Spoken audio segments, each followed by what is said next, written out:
पिछले वीडियो में अपने कुछ प्रश्न किए थे, उसके बाद के जो कुछ प्रश्न इस प्रकार हैं, जो कि ये प्रश्न परीक्षा में आए हुए हैं। भौतिक परिवर्तन किसे कहते हैं, एक उदाहरण दो। ये प्रश्न 2 अंक का है, तो देखते हैं इसका उत्तर। पदार्थ में होने वाला वह परिवर्तन जिसमें केवल उसकी भौतिक अवस्था में परिवर्तन होता है, किंतु उसके रासायनिक गुण व अवस्था में परिवर्तन नहीं होता, भौतिक परिवर्तन कहलाता है। ठीक है, भौतिक अवस्था से मतलब है उसके रंग में, आकार में परिवर्तन हो जाए। जैसे लोहा है, लोहे को गर्म करने पे उसका रंग बदल जाता है लाल, और उसके आकार में भी अंतर आ जाता है। इस तरह से होता है। शक्कर का पानी में घुलना, शक्कर का पानी में घुलना है ना, और इसको अपन जो घोल बनता है उससे वापस अपन शक्कर भी प्राप्त कर सकते हैं। पानी का जमना, पानी बर्फ में बदल जाता है, और पानी का भाप में बदलना, पानी उबलने पर भाप में बदल जाता है। वापस अपन भाप से अपन पानी भी बदल सकते हैं, और बर्फ से वापस अपन पानी में ला सकते हैं। तो ये अवस्था परिवर्तन है। तो भौतिक परिवर्तन में पदार्थ के रंग, रूप, आकार, परिमाप में ही परिवर्तन होता है। पदार्थ के रंग, रूप, आकार, परिमाप में ही परिवर्तन होता है। फिर रासायनिक परिवर्तन, अगला प्रश्न ये है, रासायनिक परिवर्तन किसे कहते हैं, एक उदाहरण लिखो। तो रासायनिक परिवर्तन, जब कोई पदार्थ किसी अन्य पदार्थ से मिलकर एक नया पदार्थ बनाता है, या जब कोई पदार्थ दो या अधिक पदार्थों में वियोजित होकर उसका गुण बदल जाते हैं, ऐसे रासायनिक परिवर्तन कहते हैं।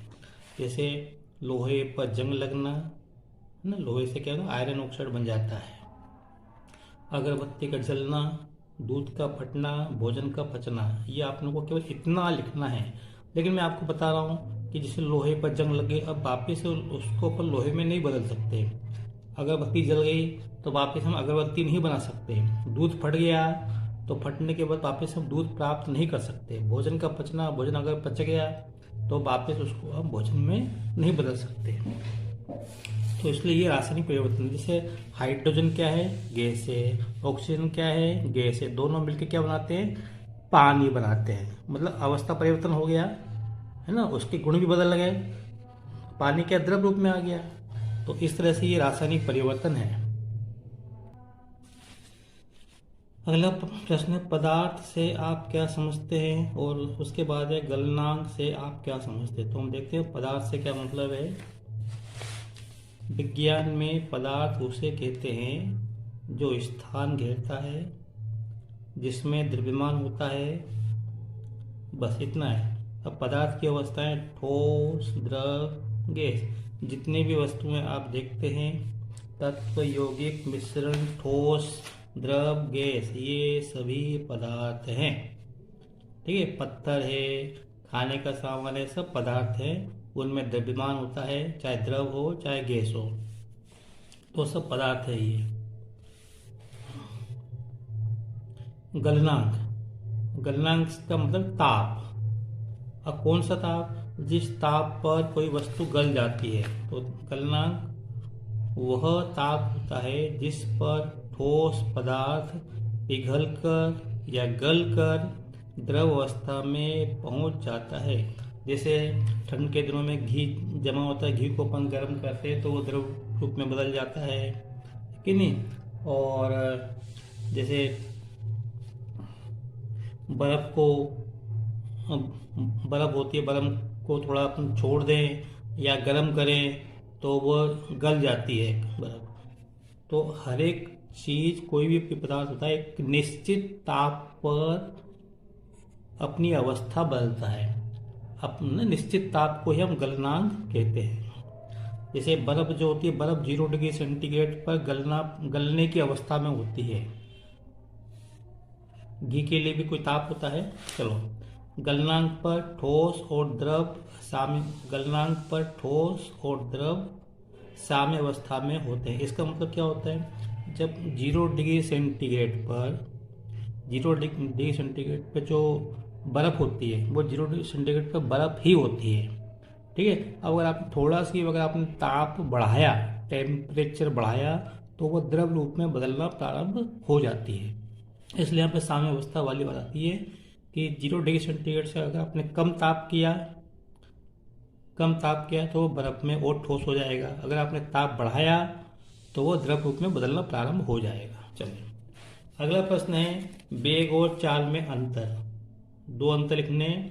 फिर अगला प्रश्न है इसमें दूरी और विस्थापन में कोई 2 अंतर।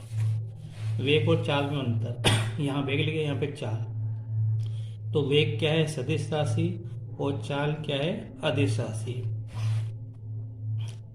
फिर वेग की परिभाषा, इकाई समय में हुए विस्थापन को वेग कहते हैं। इकाई समय में चली गई दूरी को चाल कहते हैं। वेग का सूत्र होता है वेग बराबर विस्थापन बटे समय और चाल बराबर दूरी बटे समय। अगर यहाँ पे लिखो तो वेग और चाल में तुलना करो तो तुलना में क्या आता है? अंतर भी आता है और समानता भी आ जाती है। अब ये समानता क्या है कि दोनों की इकाई समान है। वेग की भी इकाई क्या है? सेंटीमीटर प्रति सेकंड। और चाल की भी क्या है? सेंटीमीटर प्रति सेकंड। लेकिन यहाँ पे केवल अंतर पूछा है, तो उसमें 2 अंतर पूछे थे, मैंने आपको 3 बता दी है।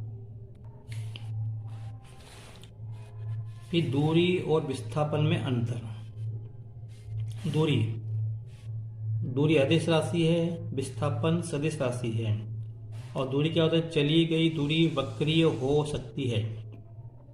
विस्थापन सरल रेखा में होता है। जैसे मैं आपको बताऊं, विस्थापन चाहे ऐसा हो, देखो स्ट्रेट लाइन है ना, ऐसे इस दिशा में हो सकता है या इस दिशा में हो सकता है, ऐसे हो सकता है, ये ऐसा ही हो सकता है या ऐसा ही हो सकता है। देखो आप, मैंने जितनी भी लाइन सब स्ट्रेट लाइन है, सरल रेखा बनाई है।